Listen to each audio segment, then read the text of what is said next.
এরকম মাদার্স ডের দিন যেন কারোর জীবনে না আসে, যা আমার আর আমার দাদার জীবনে ঘটেছে। আমার আর আমার দাদার কপাল এতটাই খারাপ যে মাদার্স ডের দিন দিতে হলো মায়ের শ্রাদ্ধ। এর থেকে খারাপ দিন হয়তো আর হয় না। কেন এরকম হলো জানি না আমরাও, কিন্তু জিনিসটা মেনে নিতে খুবই কষ্ট হয়।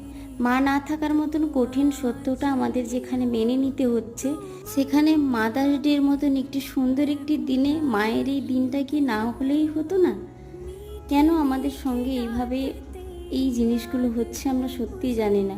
মেনে নিতে ভীষণই কষ্ট হচ্ছে। আজকের দিনে যেখানে গোটা সোশ্যাল মিডিয়া জুড়ে মায়েদের ভালোবাসা, মায়েদের সুন্দর একটি মুহূর্ত আমরা দেখতে পাই, সেখানে কি আমার কোনো পোস্ট করার জায়গা থাকে বলো?